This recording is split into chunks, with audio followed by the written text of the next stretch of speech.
Good morning. It's Lale Iskarpatioti. Thanks again for coming, attending this early session with us. I just want to say a few words before turning it over to our distinguished panel over here. We're almost out of chairs. I just wanted to tell you a little bit about myself and my role here. I have spent over 30 years in the corporate business world as a consultant and manager, and have also been involved with ATAA since about 1996 in a variety of roles, as a regional vice president, as a chair of a committee, as a member of different committees, and most recently, last year, I served as the executive director for ATAA. And I saw firsthand what a tough job it is for this organization to fulfill its mission. Frankly, reaching out to the community, informing the community, uniting the community, finding the voice of the community, the united voice of the community, and then raising that voice is a big challenge. Having organized about 12 seminars around the country on behalf of ATAA, I also am fully aware of all the local challenges. And many of you here are either leaders or activists in your community, which is the reason why you're all attending this conference today. So we all really need to work together and really make a big effort to get our voice heard. The primary reason we have this session here is so that not only are we learning about new things from our experts, but have some things that we can take away from this conference that we can actually implement. So each of these speakers on our panel will be giving you some ideas about things that we can do after we leave the conference, and hopefully that we can pass on to other people in our communities. We see you as messengers of our individual communities, and hopefully some of these messages, some of these ideas will carry forward. So our distinguished panel includes Günay Evinç, who is a former president of ATAA and a current trustee. He will give us a lay of the land in terms of the anti-Turkish resolutions in Congress. We will then have Burak Güvensoylar, who is a young legislative advisor for Congressman Randy Forbes, Virginia District 4. And he will give us a little bit of an inside picture as to how things are in Congress, how things work in a congressional office. We then have Tayfun Selen, who is running for New Jersey State Assembly. And he will talk a little bit about a Turkish-American politician's point of view. And Javit Hüseyinov is the founder and co-founder and executive director of Pax Turkica. How many of you here are familiar with Pax Turkica? Quite a few. So he will tell you a little bit more about that. A very important source for raising our voice. Lincoln McCurdy, you all know, he's the president of TCA, and he will talk to you about the PACs. And finally, Demir Karsan, who is the president of the Turkish PAC in Texas. He will give you some more concrete information about how that PAC is working. So thank you very much again, and we'll start with Günay Evinç. Good morning. Günaydın. Good. You know, when I was born here, grew up here. When I was a kid, my parents used to say, what will save the day is Turkish baklava and folk dancing. And many Turkish Americans believed this, and they didn't want to be very political. But over the past decade, I should say, since 2000 and particularly 2005, the Turkish American community has developed a four-dimensional public advocacy network. I say four-dimensional because it includes not only what my parents talked about, which was culture and cultural exchange and diversity and things like Turkish festivals, but also now active lobbying by ATAA, FTAA, TACC, all the national organizations and their local chapters, as permitted by the law for 501c3s, which are tax-deductible charitable organizations. Secondly, providing funds to the campaigns through the Turkish American PACs. My experience has been that as soon as Turks started to put their money where their mouths are and kind of give up what I would call laptop patriotism, which was Yahoo groups saving Turkey, we started to actually gain the respect of members of Congress and the Senate. So when we go into their offices, they're actually listening to our case, to our narrative. And fourthly, when none of these rights work under lobbying or under PACs, contributions, or under our festivals, or if any of our constitutional rights get infringed upon, now we sue in the courts to protect our rights. And we've been successful in that arena as well. So, if I look at the 113th Congress, which started in January 2013, ended December 2014, we had 8 anti-Turkey resolutions and 1 anti-Turkey bill. I would like to interpret those as anti-Turkish because the principles that are applied in those resolutions are not universally applied to all countries. 2 of those resolutions were regarding the Armenian issue. 2 of them were related to Cyprus. One of them was related to the patriarch, or calling the patriarch ecumenical, which would kind of give the Eastern Orthodox Greek Church a Vatican-type status. And another one was related to the Halki Seminary, and one was related to freedom of speech, and one was related to internet freedom. The bill, which is something enforceable as opposed to resolutions, was called the Christian Accountability Act in Turkey. When I looked at the number of anti-Turkish resolutions, and the only countries I can compare it to were enemies of the United States or adversaries of the United States. We have like 14 related to Iran, for example. So I thought, what's the problem here? You know, we have a NATO ally, we have a productive Turkish-American community, well integrated, and I recalled an experience I had as a young lawyer, actually a law clerk in a San Francisco firm, defending, actually representing people who had been wrongfully terminated from big companies. And we looked for patterns of racism.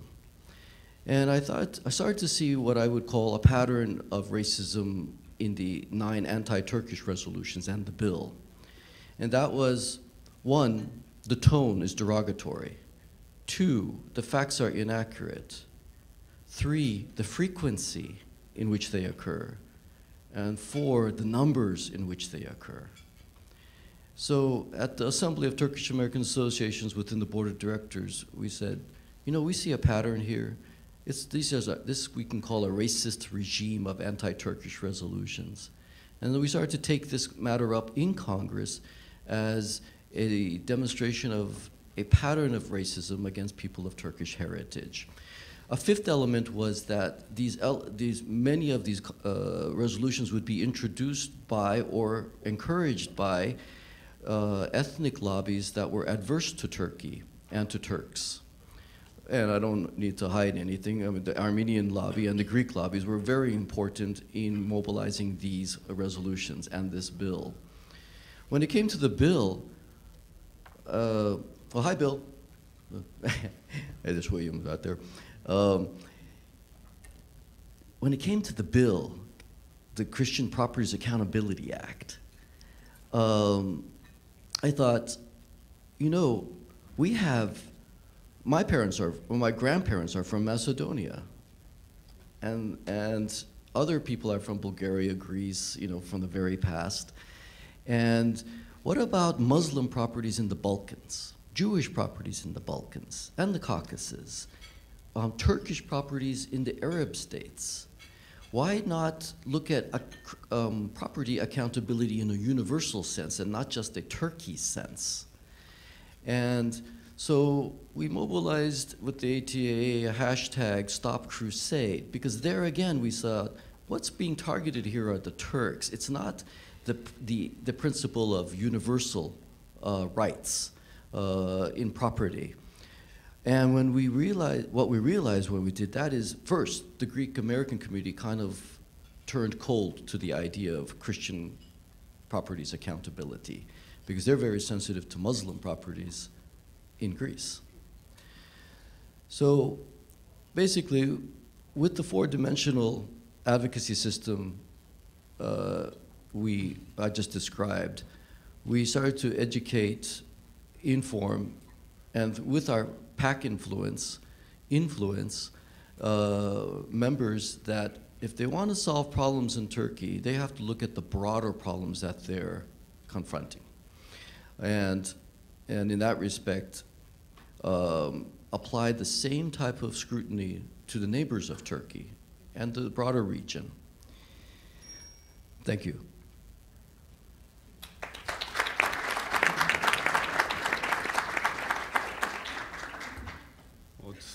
Well, first of all, I would like to thank everyone.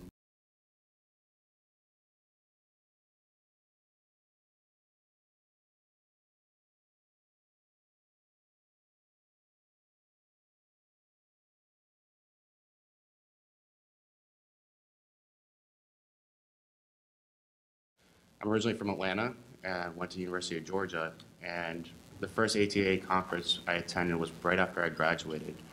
And I stayed at a hostel to come and attend and stay and be an attendee like you all are today. I think I bring an interesting perspective because I not only currently work at a congressional office, I used to lobby, and I used to lobby for the tech community. So I've seen both sides of the table, and it's been very interesting. It's complete 180 from lobbying. But the views I express here today are my own personal views and do not represent the office I work for. So I just want to clear that up right now. But you touched base on a lot of important issues that are important to the Turkish community. But I kind of want to give you a breakdown of how congressional offices work and why it's so important that you reach out to your members of Congress and their offices and their staff to kind of express your concerns over a lot of the issues that impact Turks and Turkey itself. It is an uphill battle, especially with Turkey and the current situation in Turkey. As you all know, I mean, there's been a lot of issues with freedom of speech and how the government is run. But I think the primary difference is a culture thing with the Turkish community is that Turks are really used to having a parliamentary system, where in the U.S. it's more public in terms of it's a representative democracy. And I'm not trying to differentiate the two, but just how the political system works with Parliament and Congress are very different. How members of Congress are elected to their positions. They're not necessarily picked by party leaders. We have the primary system here in the U.S., and anyone could really challenge another person for a seat. And I think that's what makes it so unique, is that you have to listen to your constituents. You have to hear from stakeholders in different districts across your country. And if you don't, you will be subject and you'll be held accountable. And that is why it's very important to reach out to your members of Congress. And there are many different ways, whether it's in a district, inviting members of Congress to conferences, grassroots events, or festivals in the district. That shows them exposure and really gets them to engage with the Turkish community and really show them the best parts of the Turks. And the food is definitely a big part of that. And when you go to congressional offices, it's really about breaking down the facts and really explaining to them with numbers and whether articles you have, but don't do an overload of information. You want to simplify it as much as possible, mainly because they have so much going on. I mean, a portfolio for a congressional staffer could vary from 3 issues to 12 to 15, especially in the House compared to the Senate. And really show them how important the Turkish community is, whether it's the restaurants, the small businesses, the students. They all are a huge value to the community. And it's important for diversity too, and really showing that Turks are relevant, and really showing that they do have a voice and they have concerns and they must be heard. And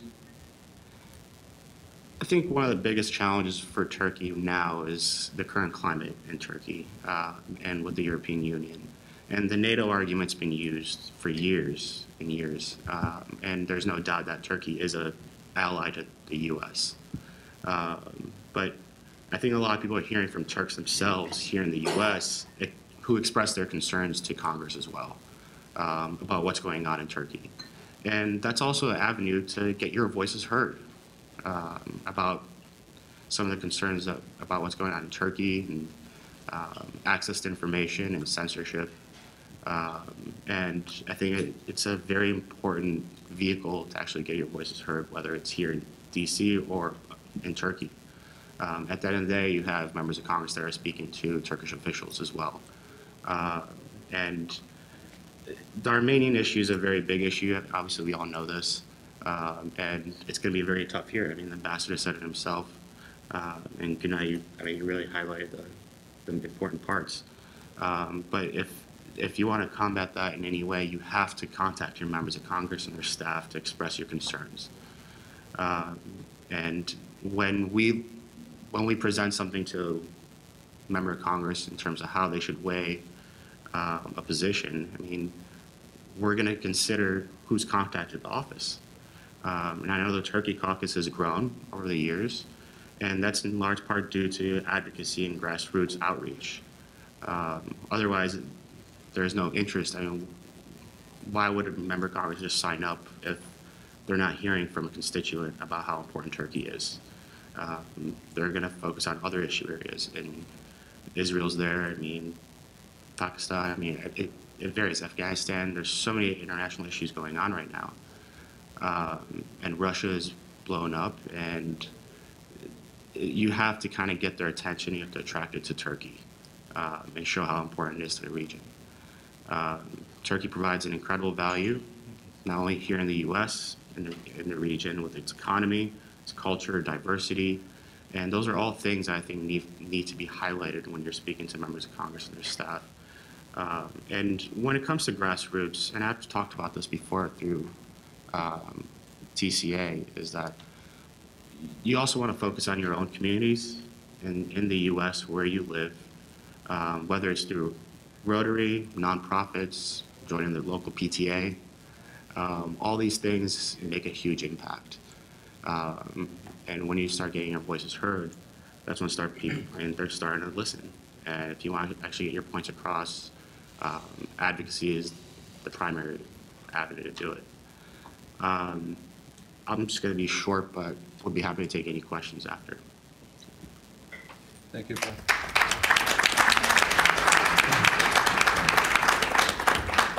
Good morning, everyone. My name is Typhoon Selen, and I hope you see one of these on your tables, back and forth. So, by the way, my wife hates the picture in the front, so I don't know why. She does. So I want to thank the organizers of this event, the panelists, the moderator, and I also want to thank the presidents, past presidents of this organization. The recent past presidents that I know in person, Ergün Kırılıkovalı, I want to thank him. I want to thank Mehmet Çelebi, and I want to thank Günay here, and I want to thank the current president, Mehmet Toy, who was born in the same province in Turkey. He's from Malatya. I'm from Malatya too. So I was born in Istanbul, never been in Malatya, but I always say I'm from Malatya. I don't know why. So Kenan Çağlar, who's the president-elect, I don't know if he was here somewhere. Okay, Kenan, I want to thank him. And also in the audience, I'm seeing faces that I know, and I see Günay, I see Oya Hanım, I see Mazlum Bey, I see Dr. Atayerim over there. So those are the people who kept it all together for Turkish Americans in the recent years. So I want to thank them for their service to this community. So let's take a moment and also recognize the woman in this room. Just a few days ago, we had the International Women's Day. And I think it's worth to recognize all women in this room for what they do and what they deserve. How about equal pay and equal opportunity for all women in this country?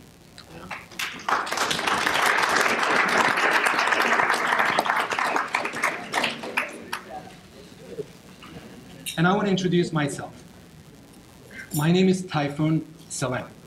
I'm an architect and CPA, and I work for Lincoln Educational Services in New Jersey. That's a company who owns technical schools. I'm the head of real estate and procurement for the company. My wife is a small business owner in New Jersey.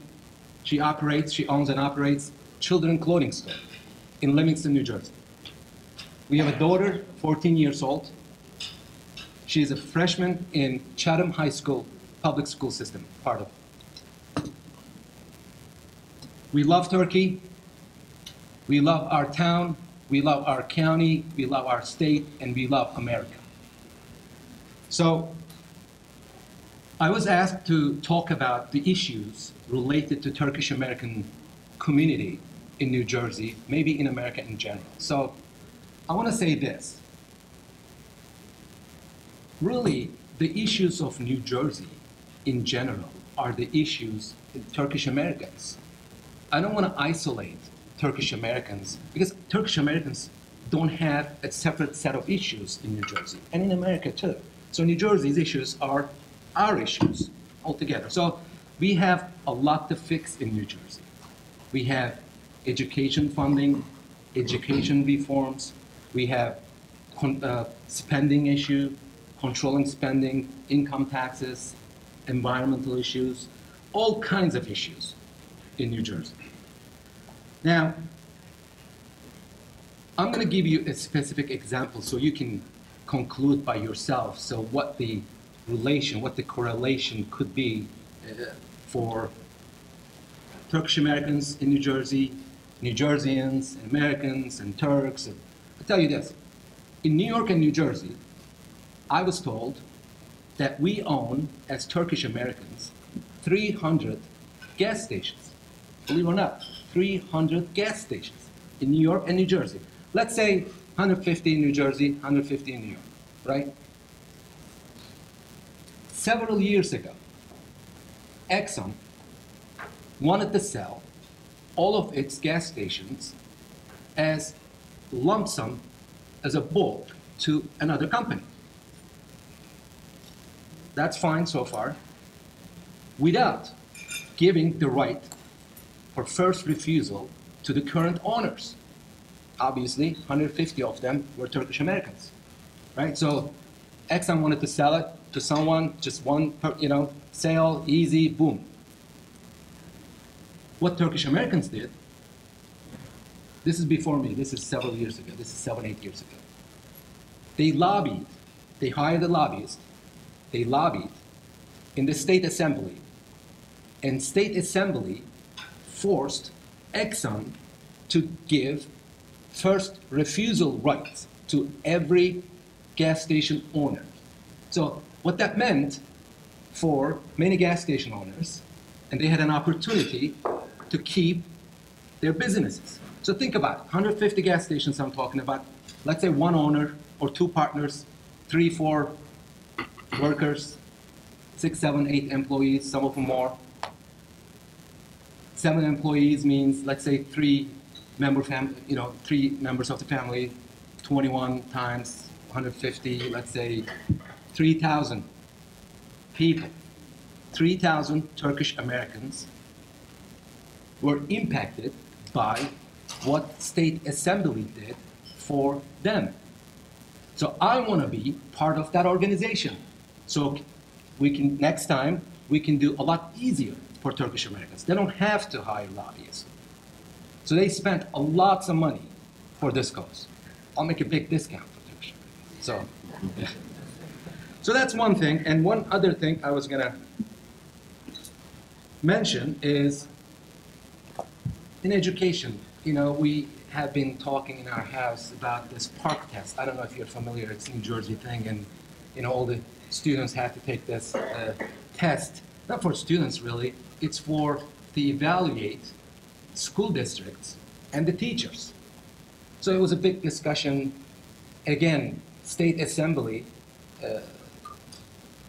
changed the rules and introduced a resolution, and you know, they forced the school districts to delay and postpone the impact of this test for at least another 3 years. So that means next 3 years, whatever you get a result from this test won't matter. So this is a New Jersey issue, but I'm a Turkish American, and it impacts me, and I want to have a say in these things, and I want to represent all of you for these things. So really, what else we need to talk about? Let's see. And yeah, fundraising, right? So that's the hard part of a campaign. So my campaign, real quick, it's a state campaign. Incumbents are Democrats. Last election 2 years ago was lost by 54% Democrats, 46% Republicans. The district has 165,000 registered voters. The population is 500,000 in this district. There are 14 towns, 2 counties. This time, we have no governor race. We have no US Senate or House of Representatives race. We have no presidential race, right? So what's gonna happen is we're gonna be on top of the ballot. So, which means the turnout will be extremely low. So that's what they expect is only 25%. So 40,000 people will decide who would be the next assembly members from my district. So with this low turnout, it's manageable to win. So last election was lost by 4,000 votes. With the low turnout and the overall environment with the in favor of Republicans, and we have a chance to win. But I cannot win without your help. I need your help. You cannot vote for me unless you live in my district, and I haven't met one person here in the last 24 hours living in my district. But you all can contribute to my campaign. Last night, a lot of people, a lot of friends contributed to my campaign or pledged to contribute. And that's what I need. And this will give you the website. Go to my website. Check me out. I am sure that you will like it. And if you can contribute, do it. If you can't contribute, have your friends look at it and suggest them to contribute. Because I am running not for myself, I am running for you. Thank you.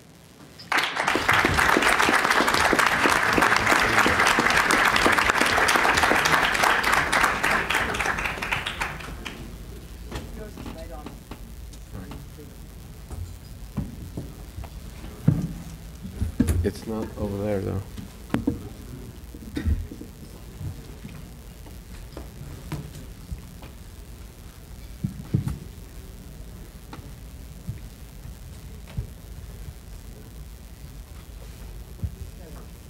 All right.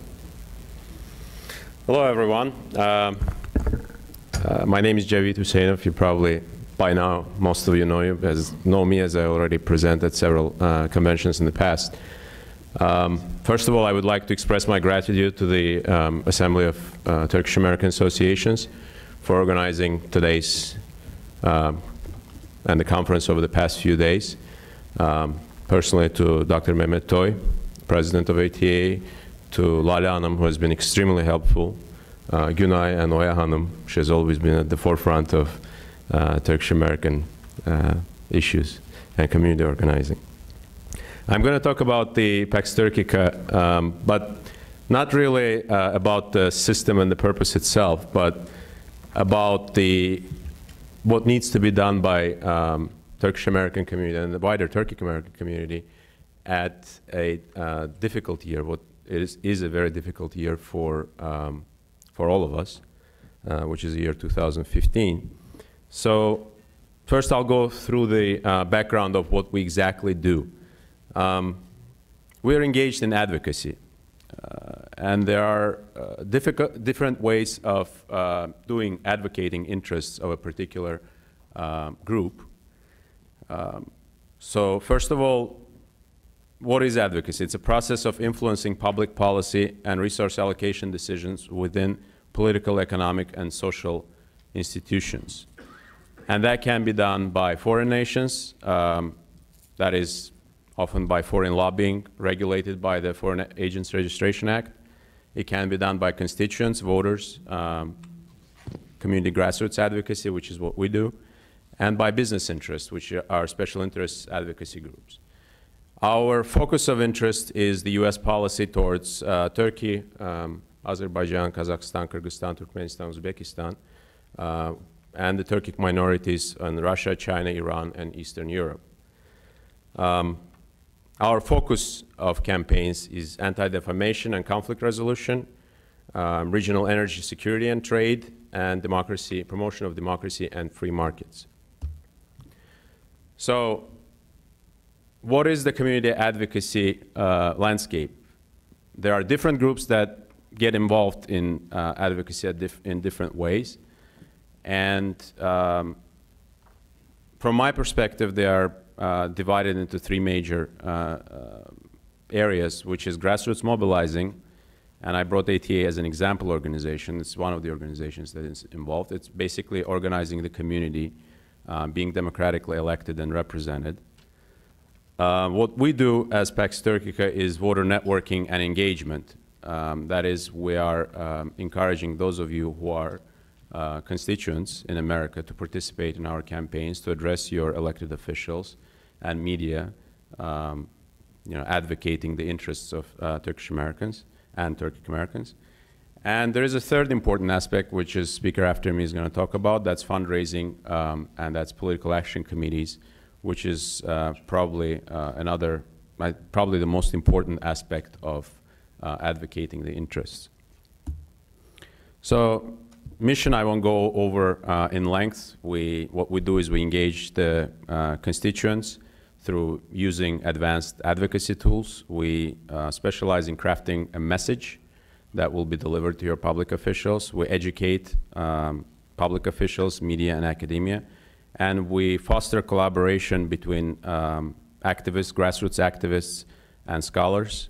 And we also have some foray into facilitating intercultural dialogue.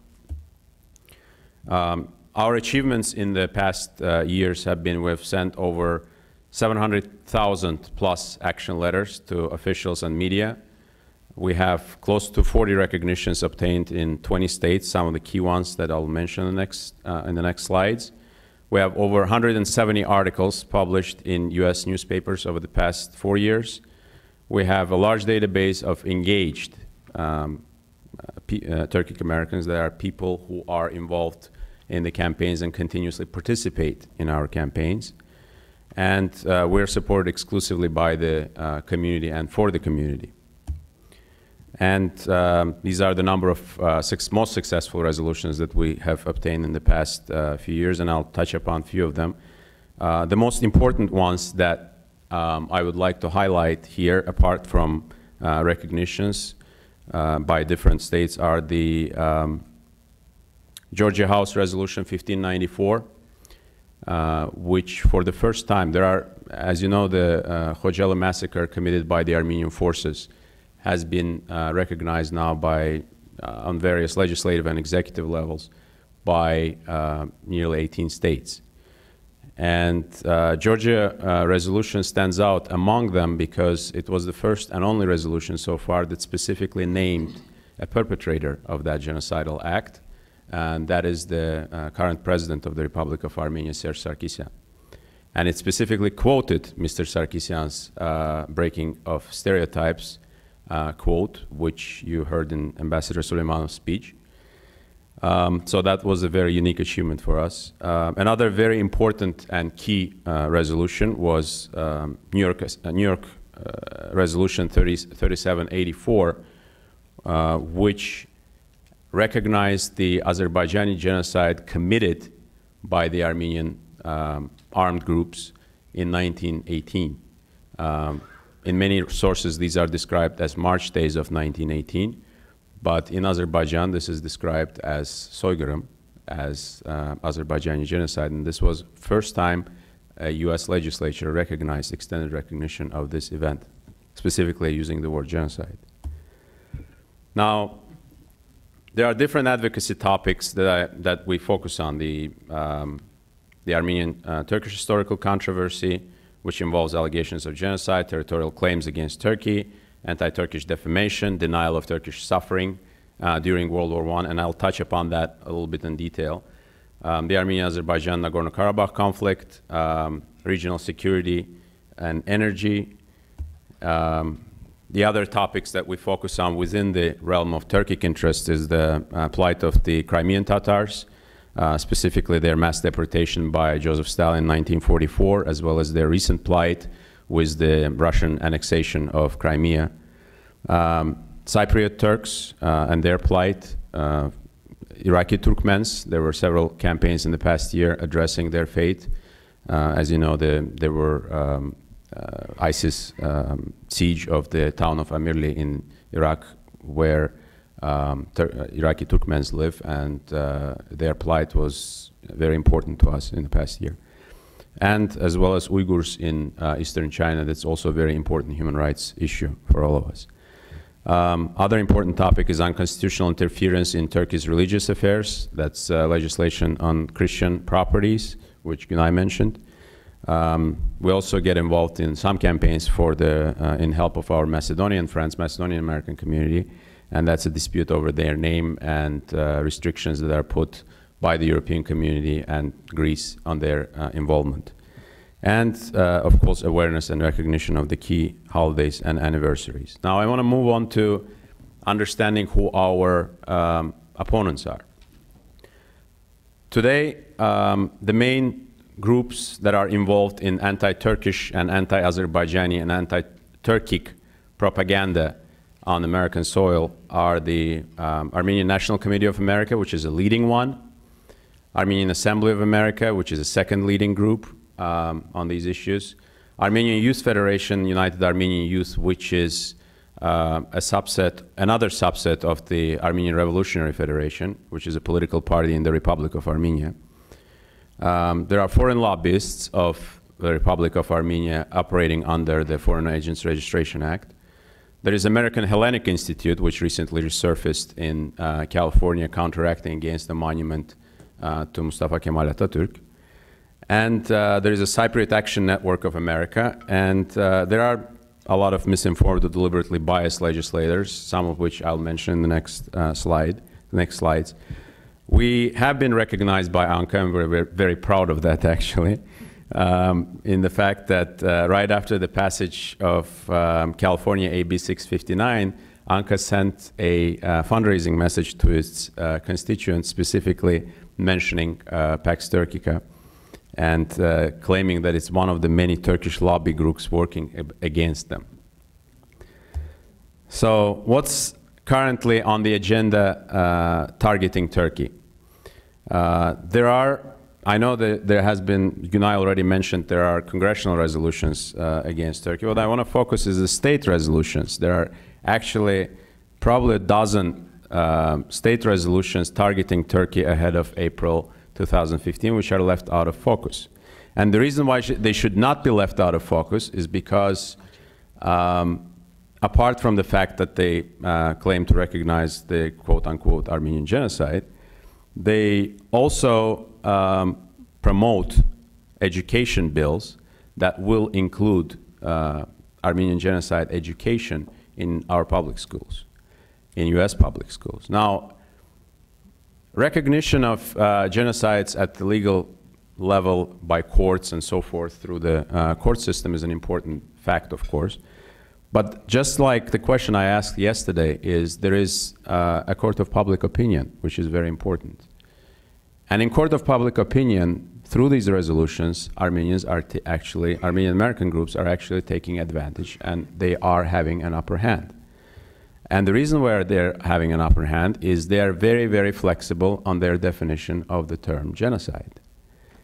While we are being stuck on trying to emphasize the legal aspect of it, majority of the public really listens to the more public definition of the word genocide, which doesn't involve the legal definition.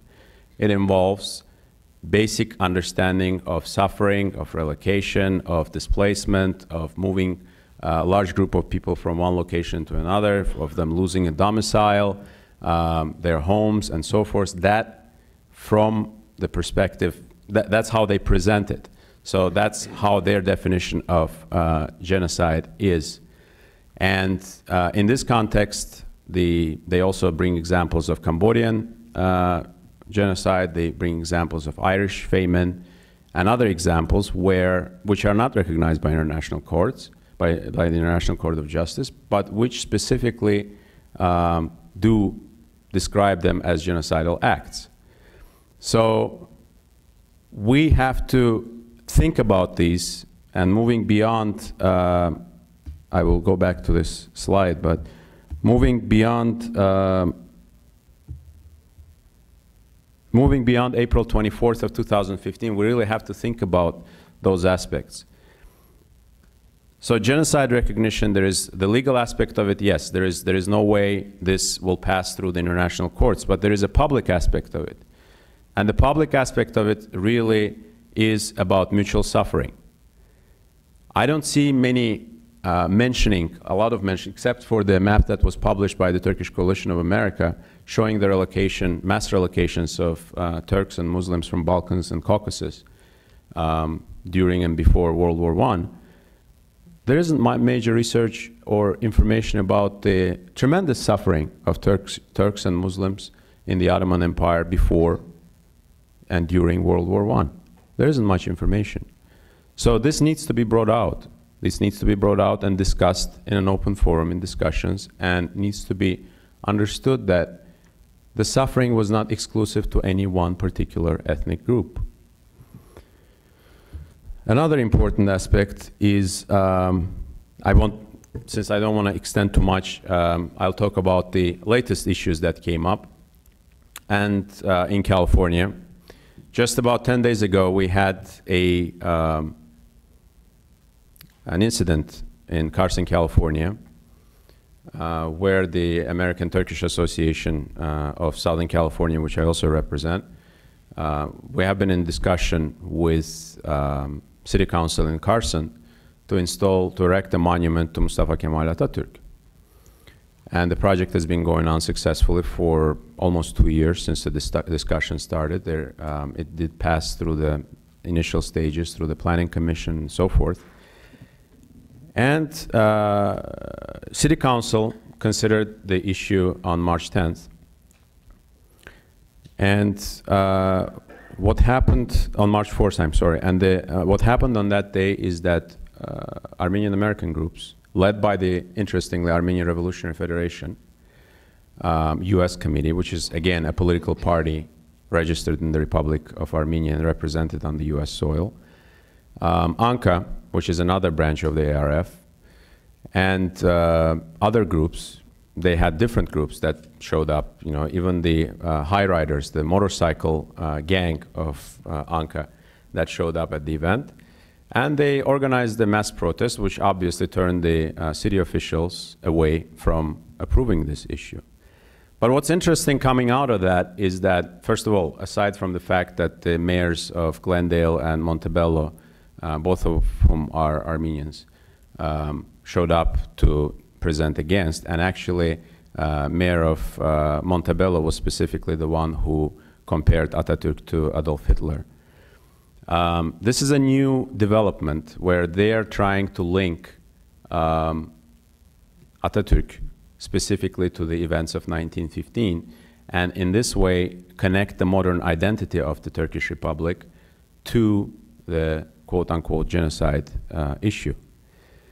And that's important because we need to be able to obstruct it in a way, to stand in a way, because it's actually affecting the modern identity.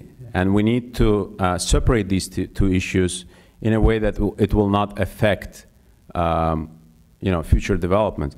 The other issue that we're having is recent Starbucks surrender to racial bullying when the Armenian National Committee, ANCA, led a social networking campaign that was targeting a poster that was displayed inside the Los Angeles Starbucks store. And that poster specifically depicts, as you can see on the picture, ladies, Turkish women, dancing at a festival in Turkey. And according to the photographer who took that picture, these are women. He doesn't necessarily identify the ethnic background of these women. These are women depicted at a festival in Turkey who are dancing, and in fact the costumes that you can see are bindalli costumes known in Turkey in Erzurum region. So Armenian person walks into the Starbucks store and says, this is ridiculous, these are Armenian women dancing in Armenian national costumes under the Turkish flag, without any evidence, without any information. And this is the chance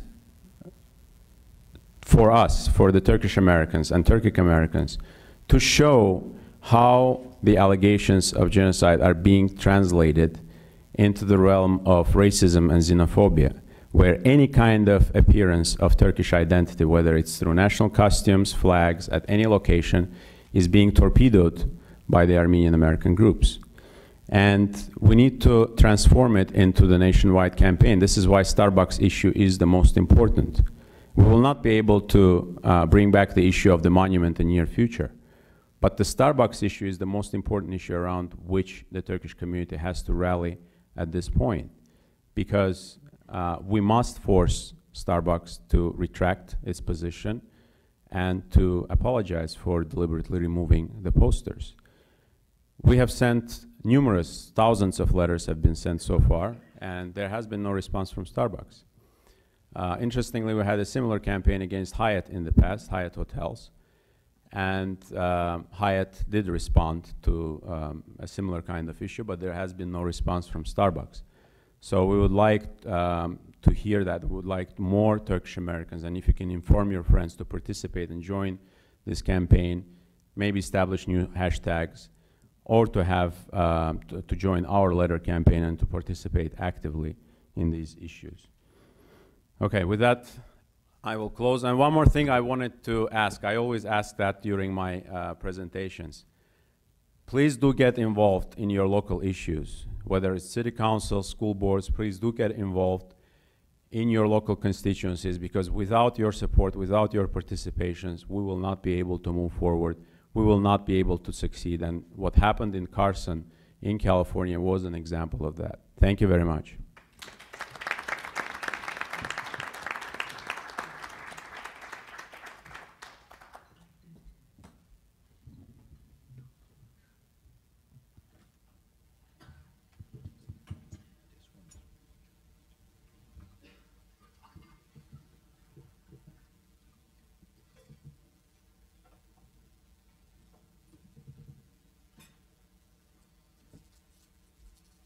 Lincoln McCurdy is the next speaker. Oh, thank you, Lale. Good morning, good night, and congratulations to the leadership of the Assembly for another great conference. And TCA is very proud to be part of it. Let me start out to describing myself. I'm wearing two hats, and my description is actually going to be relevant to you all as well.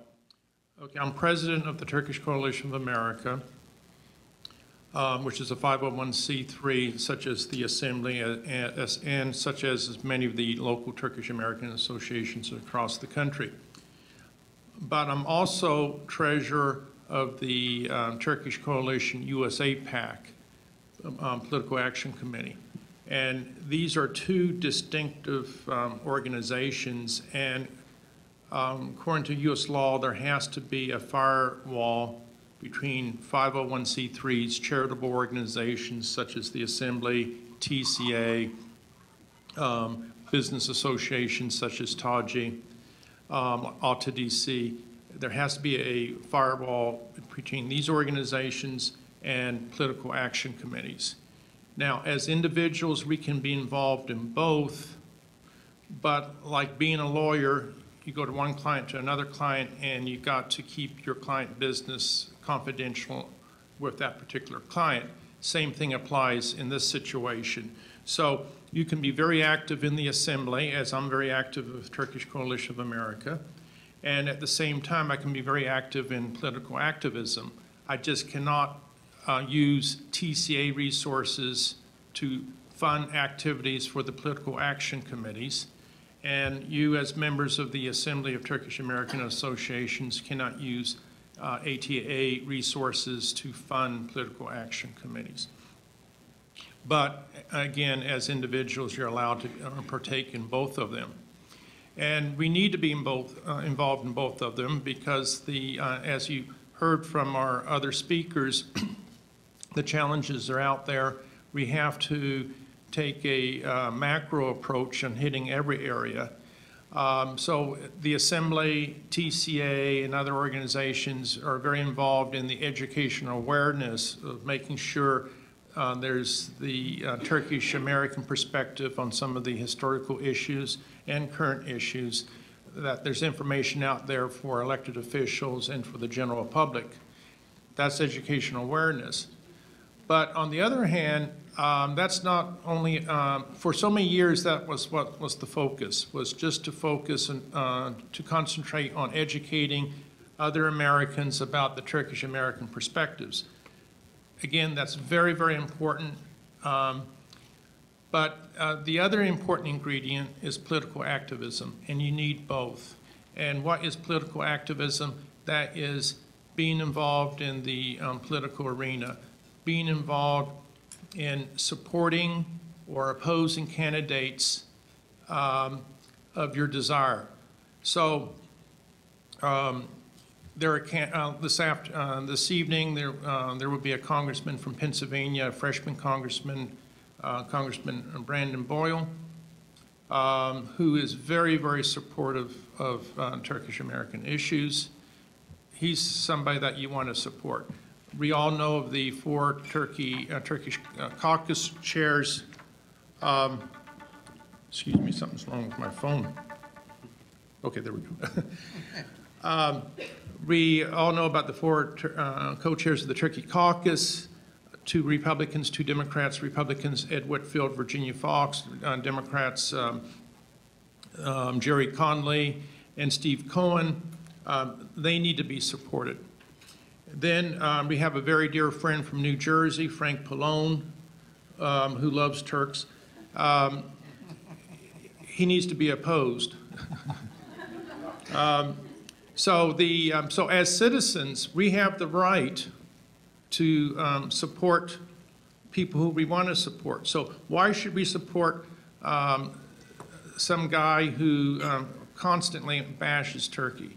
Now, you may say, it becomes a dilemma because the person may be anti-Turkey in his rhetoric, but on domestic issues, you totally agree with that person 100%. So it's, there's some soul searching that needs to be done. Politics is not black and white, so there are compromises that have to be made. But in the last 7 years, wearing my TC USA PAC hat, so I'm no longer talking about TC, I'm talking about the PACs. Wearing my PAC hat, we have set up a mechanism to encourage Turkish Americans to participate in the political arena. We now have 5 Turkish American political action committees across the country, and you can see them over here. As I said, I'm treasurer of the TC USA PAC. To my right, who you're going to hear from in a few minutes, Dr. Demir Karsan, he's president of the Turkish PAC in Houston. We have Jim Carson out here, who's treasurer of the Turkish Coalition Midwest PAC. We have Javid here, who's very active in the Turkish Coalition California PAC. And then we also have a Turkish Coalition Northeast PAC. So we have 5 PACs. Last election cycle, these 5 Turkish American PACs contributed over $375,000 to Republican, Democratic politicians on the national, state, and local level. The bulk of the contributions went to candidates running for Congress. The success rate of the 5 Turkish PACs in Congress was 93%, 95% from members of Congress. Overall, it was 83%. Some of the senatorial candidates that the PACs supported didn't win, as well as some of the local candidates didn't win. But the PACs are a mechanism to get to know elected officials in an informal way, in a more intimate way, in a social way. Again, switching hats, as president of TCA, with my colleagues from the Assembly, we may want to make official calls to members of Congress or to governors or to mayors to present the Turkish American perspective on issues. But as you all know, trying to set up a meeting with elected officials takes time. They only give you a few minutes, and you have to be very formal, and you really don't get to know each other. Now, switching to my PAC hat, if I really want to get to know a politician, I'll go to his or her fundraiser. And there, it's a social gathering. The fact that you're going there and helping the candidate to raise money immediately sets up a positive atmosphere. And so you break the ice and you have dialogue. And so the PACs are a vehicle of helping us to establish personal links with the elected officials. Dialogue is so important. And as Javid was talking about Starbucks, that campaign, what better way when you're at a fundraiser saying, did you hear what Starbucks has done? And a lot of times this has a greater impact on the personal level than if you just only send an official letter complaining about it. But if you do both, it becomes even more effective. So if you're able, let's say our friends in Seattle, Washington, if they, I believe Starbucks is based in Seattle. Okay, right, okay. So if our Turkish American friends in Seattle, Washington would get more involved in political activism, and when they go to fundraisers for their members of Congress, this gives them an opportunity to get congressional support in having members of Congress to educate them on a personal level, and then following up with an official letter. This can be dynamite, and this is one of the most effective ways of getting the job done. And the good news, because of the PACs, again, we started these about 7 years ago. We are not going to see an Armenian resolution coming to the House floor this year. It's because we finally have the mechanism to get to the members of Congress. Now, things can change. We've got to monitor the situation constantly. We can't take anything for granted. But at this moment, yes, an Armenian genocide resolution will be introduced. There'll be a lot of noise about it.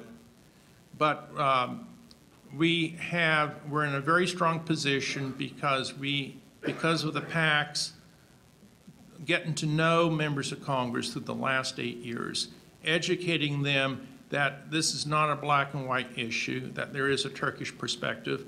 And as was mentioned before, that Turks suffered, no one talks about the suffering of Turkish Muslims during the Balkan Wars.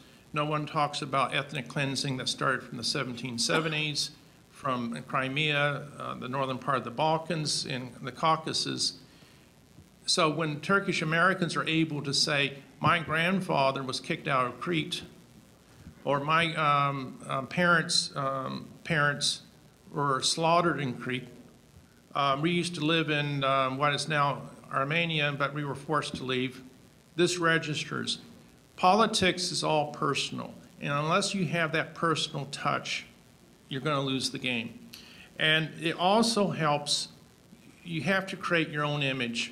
It's been too long of allowing other groups to create the image of Turkey, Turkish Americans, and the image of the Turk himself or herself. So we have empowerment. Don't expect other people to do it. We have to do it. So as you can see on the list, we have the 5 PACs, regional. Please support them. Let me give you a couple examples, then I think Damir can really talk about one PAC in particular, the Turkish PAC in Houston. And one of the things that the Turkish PAC last year led a campaign to raise money for Judge Jake Karahan, the highest elected Turkish American official in the country. He won re-election. The whole campaign made it known that there is a distinguished Turkish American running for office. And Judge Jake Karahan is one of the 5 Turkish Americans who have been elected to public office. We have never had a Turkish American elected to the state or national levels yet, but that day is coming. Now, this year, we heard from Typhoon, and Typhoon, I have been to Malatya, and the Turkish TCUSA PAC is going to be contributing $3,000, I believe, next week to your campaign. Another example is our friends in North Carolina. They have already gotten together to raise money, which they have sent to TCUSA PAC. We're sending them a check back to them, and they're going to be supporting a member of Congress by participating in a local fundraiser. And this is what I strongly encourage you all, is raise money, work with one of the PACs, and then have the PAC give the money, a check back to you, because what is important is if I give a check personally, McCurdy, okay, Scottish, Irish, English, whatever, if Javid gives a check, Hungarian, Russian, Americans are not that knowledgeable about world affairs. But if there's a check that says Turkish PAC or Turkish Coalition USA PAC, they know it comes from the Turkish American community and it registers. Plus, it's more effective is, let's say, rather than giving $100, get 10 Turkish Americans together giving $100, so you give a check of $1,000. And that registers very strongly. So we have come a long, long way. We have a running start today on the PACs. And now, so you have the summary, but I think you're going to get a really exciting story about the Turkish PAC. Thank you. Thank you, Lincoln. There you go. Demir Karsan.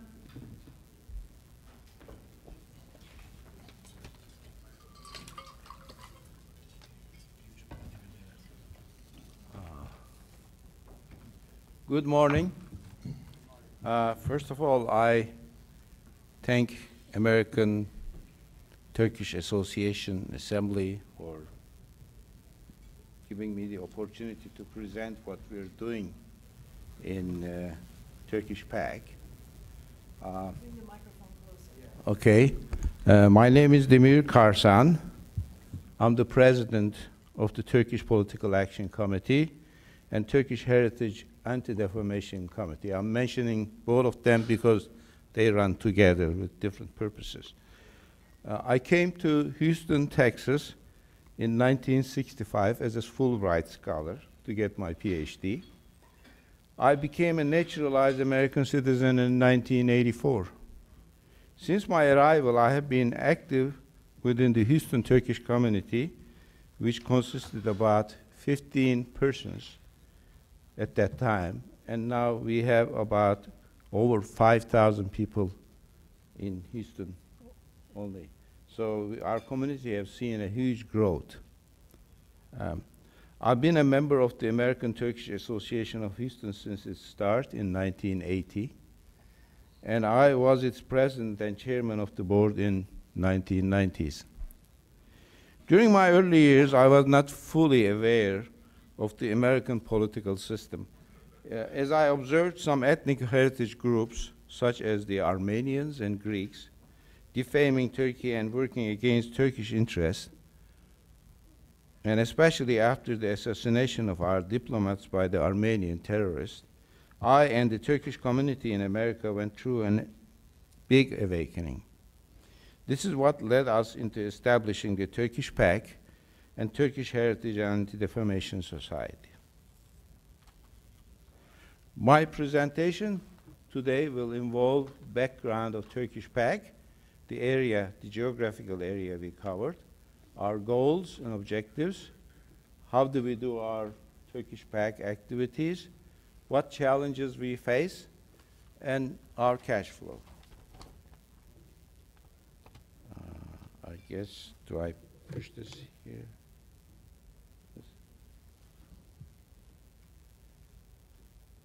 Or here? Just next, yes? Okay. Turkish PAC was established and registered with the Texas Secretary of State on October 30, 2006. It is a U.S. Election Commission or Federal Election Commission, FEC, registered in August 2008. We are the first Turkish political action committee in the USA,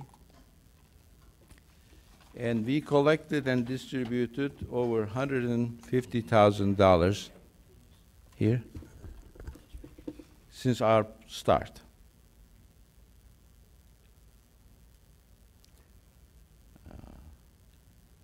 I'm not very good on this one, okay. Turkish PAC generally covers the south central states of Louisiana, Mississippi, Arkansas, Oklahoma, Texas, New Mexico, where about 40,000 Turkish Americans live. These states have a total of 50 congressional representatives, 22 of which are the members of the Turkish Congressional Caucus. Texas is our most active state, where about 50% of our representatives are members of the Turkish Congressional Caucus. Our goals are to strengthen the U.S.-Turkish relationship, defend Turkish heritage against defamation, promote commercial and investment opportunities between United States and Turkey. We are not involved with the internal U.S. and Turkish political issues, not related to the defense of the Turkish heritage. In other words, we are fully bipartisan. Our approach to political action is we identify, nominate, and support election of Turkish Americans and friends supporting our goals for city, state, and federal offices. We raise funds to support the election campaigns of our nominees.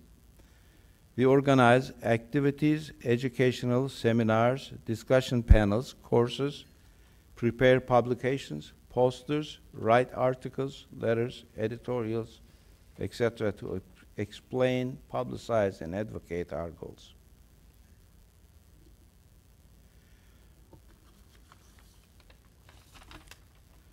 Challenges we face are listed in this slide. The most significant challenge we face is the lack of information on the Turkish issues by the general Turkish and American public. I have a summer home in Bodrum, Turkey, where I stay about 4 months each year. This gives me the opportunity to interact with Turkish citizens and Turkish American issues. Many significant relationship issues that have a great impact on Turkey do not seem to be understood well by the Turkish general public and politicians. There is a great gap in knowledge and understanding of the Armenian and commercial trade issues. I also observe a similar condition in the USA. The knowledge of the general public here in world affairs, especially concerning Turkey, its history and facts, is low and highly prejudiced by the propaganda and misinformation fed by our adversaries and their political action committees. In summary, we have the great responsibility of informing and educating the Turkish and American public and politicians on the Turkish-American issues. Our second challenge is directly related to the first one. We do not get adequate funding and support from individuals and Turkish-American businessmen who are not aware how important the good Turkish-American political and trade relations are to both countries.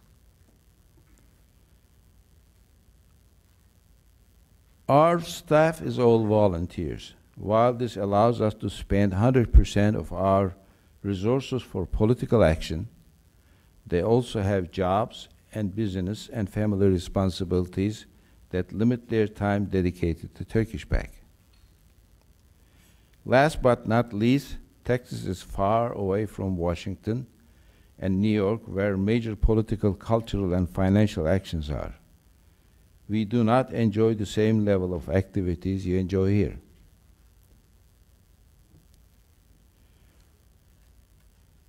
This slide provides a summary of the Turkish organizations that exist in Houston, Texas, their relations with Turkish Pact, and how we receive our cash flow. On the left-hand side, in the blue box, you see the organizations in Texas, Houston. We have the American Turkish Association Incorporated in Houston, and they are generally responsible for performing Turkish festivals, Turkish Republic Bowl, picnic, cultural, educational, and charitable events, and they have a major goal of establishing a Turkish center. We also have the Turkish American Association of Business. Both of these organizations are 501c3, and they are involved with Turkish American business development related political issues and advocacy. And then in the red and blue box, there's the Turkish Heritage Anti-Defamation Society. Its goals are similar to Turkish PAC, but it's a 501c3 organization, and it performs political advocacy and lobbying for Turkish American issues through cultural and social events. In other words, this organization doesn't involve in making contributions to elections, etc. On the light blue box, of course, is the Turkish PAC, Turkish Political Action Committee. It makes monetary and physical contributions to campaigns and politicians, and it reports its income and expenses to Federal Election Committee. Now, coming into funding, of course, Turkish PAC by US law is funded by Turkish Americans and friends who are citizens or resident of USA, up to $5,000 each. In other words, if you're not a citizen, you can't contribute to Turkish PAC, citizen or resident. Now, on the left-hand side, we got all these other organizations, Turkish non-government organizations, Turkish Americans and friends who make more than $5,000 contribution to Turkish PAC, Turkish American and friends who are not US citizens or residents, Turkish government, American NGOs, and Turkish American businesses. Within certain legal boundaries, these can contribute to ATA Houston, Turkish American Association for Business, and Turkish Heritage Anti-Defamation Society. I prepared this chart to show you who can contribute where.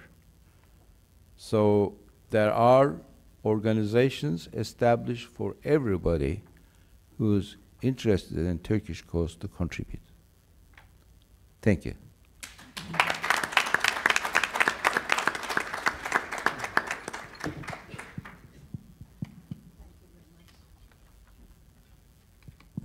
Thank you, Demir Bey. We're running a few minutes late. We started late. I think we have a few minutes for questions. There's one microphone. I don't know where the second one is. But please keep your questions to questions and not comments for sake of time. Lydia, do you have the microphone or do you have a question? I have a loud voice. Okay. Here's the. So I'm a professional lobbyist. Is it on? Okay. I'm a professional lobbyist, but for those in the audience, if they wanted to take all the information you gave today and do something starting Monday, what should they do? I know the answer. Should I answer it? What should they do starting Monday? Start donating. That's one. Okay. What you do start Monday is you find out who your member of Congress is. You go to house.gov. You put in your zip code. You find out who your member of Congress is. You get a group of constituents together. You ask for a meeting in the district, unless you're in D.C., visiting D.C. You ask for a meeting, you follow up, you develop a relationship with that member and with that staff. And a lot of Turkish Americans, they'll see them once, 10 years ago, and they say, oh, I know them. When's the last time you saw them? 10 years ago. Okay, and how long was that? 10 minutes? And they think that the member remembers them, but things don't happen in a vacuum. So they set up a meeting, they go with a group of people, they find out what their when their fundraiser is, and then they follow up, go to meeting, and develop a relationship and keep that relationship. Okay. Thank you, Lydia. Any other questions? Right there. I understand there are over 150 Starbucks stores in Turkey. Why don't the Turkish people boycott them? Good suggestion. Let's take another. That's a good question, actually. That's why this campaign needs to be turned not only nationwide but worldwide, and especially because Turkey Turkish culture has introduced coffee drinking to the world, and that's what needs to be emphasized. That the people, the culture that introduced coffee to the world, is actually standing against the coffee chain for defamation reasons. One more thing I wanted to address in light of what Lydia said, though. I just want to find out, that was the question I was going to ask. How many of you in this audience, I assume majority are Turkish Americans, actually are going to your local constituencies to meet, to your city council meetings, school boards, and so forth? How many in this audience? That's a good number.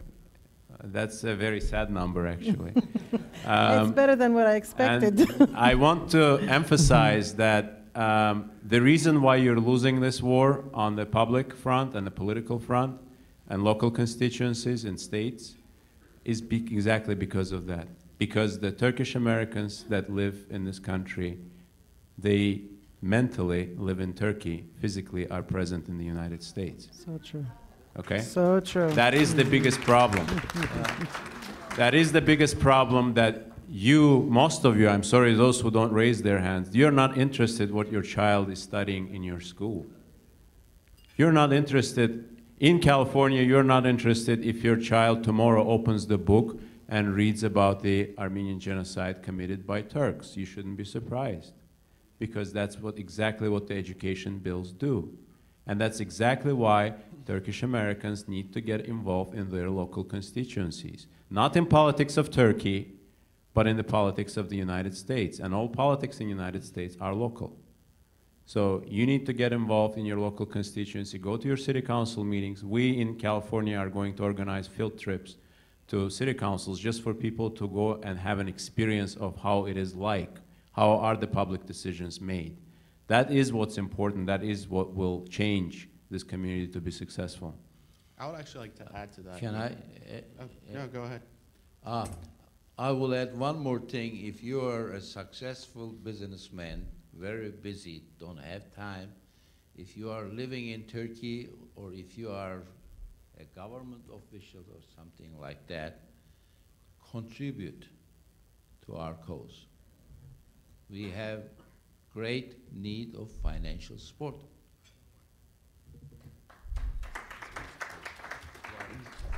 I would like to add, when you do contact your congressional office, I could almost guarantee that you will hear back from them. Whether it's a letter or a phone call, you will hear back. Working in a congressional office, we do listen to constituencies, and as long as you make your voices heard, they will listen. So. We can take a few more questions. Can you get the mic over to Gizem? Thank you. Good morning, everyone. My name is Gizem White. I'm the president of ATA DC and VP Capital Region for ATA. First, I would like to thank our panelists. Because of their strong leadership, the community is stronger every day, so I would like to thank their tireless efforts over the years. And it was great to hear their valuable insights, but I think there was one thing missing, which I think is really crucial, and that is public relations, managing the public perception. And I feel like we should definitely invest this area more. One example is, I think, the Carson Atatürk Monument. We're monitoring the Armenian websites and newsletters, and after the hearing, we received many of e-newsletters about their victory, but not even one from Turkish Americans. I don't know if there was a press statement, if there was a media outreach or community outreach, but I think we should definitely think about more being active in public relations. If we have any social media campaigns, if they were effective at all. Today, you know, during the conference, we have this hashtag Turkish Americans Unite. I don't know how many of you have Twitter accounts, how many of you using Facebook, including that hashtag, you know, posting photos or quotes from these panels. I just feel like we're missing a really important piece, and that is managing the public relations. So I would like to hear their insight, because when we efforts, for example, George Clooney, Matt Damon, Brad Pitt, they're becoming spokespeople for their campaign, and I don't know if there's anyone out there who will endorse our story, our history, our people. Please let us know if you have any recommendations that if we should reach out to people who can be on our side this year. Thank you. Any comments from the panelists? Yeah, regarding the Carson Monument outcome, thank you for mentioning that. We had an incredible mobilizing of community locally in Los Angeles area after that happened. And at the forefront of that is the ATAC, the American Turkish Association. We had a meeting, a major meeting on Tuesday night. I would like to recognize also the Consul General of Turkey, Gülru Gezer, who has been doing incredible work. One noteworthy thing I wanted to outline is that what we witnessed in Carson is that the Consul General of Turkey actually speaks better English than the mayors of Glendale and Montebello. So that's a change. Yeah. So we are working on that. There will be responses, but this is a gradual process. It's a gradual process that takes up to build. We need to engage the community, because right now there are different groups. All of them are going in different directions, suggesting different things. One of the greatest suggestions that came out of the meeting that we had on Tuesday was a proposal to establish a foundation where the efforts for the monument can be directed, and to name after Atatürk, so it will be Atatürk Foundation, that would be specifically involved in projects locally, supporting education, charitable, in charitable direction, supporting Cancer Society and different ideas like that, just so that we have more and more people recognizing the heritage and how important it is, and speaking for Atatürk, not just Turks, but Americans who will speak for his heritage. I think that's a very important development. But overall, I think, yes, Armenians won the battle in Kherson, but I think in long term they lost the war. And they lost the war, reason being because they actually mobilized a lot of Turks, even those Turks who were not actively involved against them, even those Turks that didn't want to get involved in this issue. When it came to Atatürk, they mobilized all Turks against themselves. And that is a big time loss for Armenians. And I'm very surprised that Anka strategists didn't think about that response. Thanks. We'll take one more question. Yes? So my question is relating to coordination with Turkish NGOs, Turkish businesses. I think when you look at the Armenian lobby here in the United States, you're talking about 1 million plus individuals. We have about 200,000 Turks here in the United States. If you take into consideration the wealth of the Armenian population relative to the wealth of the Turkish population, it's even considerably a bigger disparity. I think Armenians have been here for a lot longer and have built several generations of wealth. So however, if you look at the Armenian country and our businesses related to Armenia, as compared to Turkey, and the businesses related, in Turkey, I would say the opposite is true. There seems to be a natural need to appeal to the businesses in Turkey, the non-governmental organizations in Turkey. I'm wondering how much coordination actually happens to that regard, and what things can be done in the future to promote that. Lincoln? Very good point, Jim. There's lack of coordination definitely between the business community and the Turkish American civil society. And we're noticing now that Turkish investment in the United States is increasing leaps and bounds. There are at the minimum 23 significant Turkish investments already in the country. But let me give you an example, is that you have several large Turkish holding groups that have major investments here. If it hadn't been for our efforts, the elected officials in those districts wouldn't have known that there had been Turkish investment. So Turkish companies could play a key role in helping the cause. They don't have to talk about the controversial issues, but by contacting their elected officials saying, our parent company's Turkish, based in Istanbul, Ankara, wherever, and we just want to be a good corporate citizen in the community. What can we do to help to make the community better? And the fact that they are Turkish is going to psychologically change the attitude of many people. In many cases, there was a good example in Chattanooga, Tennessee, when the congressman found out that he had at that time the largest Turkish investment in the country in his district. He took his name off the Armenian Genocide Resolution. Again, as I said in my earlier statements, politics is all personal. So businesses can play a key role of letting them know, don't be a closet Turk. Yes, we are a Turkish-owned subsidiary. Be proud of it. And finally, Turkish companies are doing a lot of research where to invest in the United States. So $10 million of investment in Kentucky will get you to see the governor of the state anytime. The majority leader, the majority leader in the Senate is from Kentucky. And whereas a $10 million investment in New York and Los Angeles, they won't even answer your phone call. So if there's some strategic thinking, obviously the number one motive in business investment is the profit, but you can make a good profit anywhere in the United States. But if there is some analysis where we put an investment where we can build a stronger, where we can get the state, that particular state, more pro-Turkey, that's not only helping the business, but it's helping the cause and building better Turkey-U.S. relations. Well, okay, Sevgin Oktay, one very last question. You know, The particular subject matter of this gathering is anti-Turkish resolutions, if I'm not mistaken. And in this country, there is so much anti-Turkish information, disinformation, misinformation.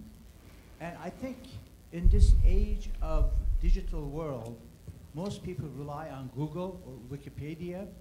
And if you do a Google on Turkey or Turkish people, you will find so much disinformation and misinformation about Turkey. So I'm proposing, let me see what the panel might think about it, is to have a committee formed in this country where the members of that committee would in fact go after all this disinformation and misinformation and correct it. As you know, the information on Google is generated by people who read it. So what would the panel think about forming such an effort? Thank you. This is a very good question that I've been involved with in the past, and we've asked that the same. I don't know how many people in this audience actually edit Wikipedia. Have edited in the past? Okay, so we have at least one person. And that's a problem, is because from my experience, Armenians in Wikipedia, and to your surprise, Persians in Wikipedia are very active on anti-Turkish or anything related to anti-Turkish and anti-Turkic issues. And unfortunately, there is active, quite a few number of Azerbaijanis who are actively involved in these issues, specifically because they're, we feel the fresh pain of the conflict, but there aren't that many Turks. In fact, I was shocked that in Turkish Wikipedia, one of the main editors who used to revert all of our edits was Armenian. And the Turkish administrators used to support this administrator changing entire Turkish history in Turkish language back to whatever versions they want. And there are no Turks to stand against that. And that is a problem. That is a problem that needs to be tackled both in Turkey and in the United States by Turkish Americans, interested Turkish Americans. So if there is anyone interested, yes, that's certainly an issue that needs to be discussed, but people first need to get involved by simply starting to edit Wikipedia articles and changing all this historical information. Yes, it's a tedious process. Probably students will be better qualified to do that because they have more time. But that is something that needs to be done. And we're here ready to provide any kind of information or support for them to do so. There are very strict guidelines that you have to follow, but it's doable. Yes, it's quite involved. If I might follow up on it, could it be formalized? In other words, could we have a formal approach to this problem? Well, specifically on Wikipedia, you cannot formalize anything because the English Wikipedia has very, very strict guidelines. You're not allowed to, what they call it, sock puppeting. So you're not allowed to collaborate with a group of people and start editing. It's actually a very bad precedent. But it doesn't mean that ATAA or the organizations cannot get involved specifically to train and educate young people to start learning how to edit Wikipedia. And I'm pretty sure that Wikimedia Foundation, which is behind the Wikipedia, would be very glad to work with Turkish organizations on that front. And even if it's something beyond the reach of ATA due to funding reasons, there could be other local organizations that could get involved in such projects, and that's certainly doable. Thank you. So we're going to close this panel. Let's give one last round of applause for our great panelists. Thank you. So I just want to wrap this thing up very quickly. First of all, I wish that I have enough time to thank all these individuals participating in this panel. They have contributed to us substantially. I thank you all. I just jotted a couple things. I want to close those things. Number one was the Starbucks issue. As you all know, we responded to Starbucks. We sent them a letter to CEO, and we will follow it up, and we will do whatever necessary. We will not let this go. I just want you guys to know. Number two is, I think I see Turkish PAC and also the TCA. They are certainly trying to collect money, donations, and things like that. I feel that there may be some coordination needs to be done between two of them. That's just my own opinion. If this makes sense, let's talk afterwards. The third one is the coordination of the NGOs. There is a lot needs to be done on that, and let's think about it, how we can move forward. But I'm taking those as an action item so that we can work on those. The fourth one is the, I think probably is most crucial one is how to get donations from the Turkish community. I don't think we have found an effective way to do this thing. I still don't know how, but maybe we are open to suggestions, send us an email, things like that to see how we can do this thing. But we got to somehow find a way to mobilize our people to get donations. Thank you. Thank you very much. So, by the way, I am for Typhoon Selen, and I would like to make sure that we really support him. And finally, something else came out which is very, very crucial, the editing the Wikipedia. It is very crucial thing, and we don't have the team to work on that. Again, I took that as an action item. We'll work on that to see how we make that happen. Thank you very much. So we'll have, I know we are up, but 5 minutes. Okay, Lale Hanım said 10 minutes. I will go with the 10 minutes break. Thank you.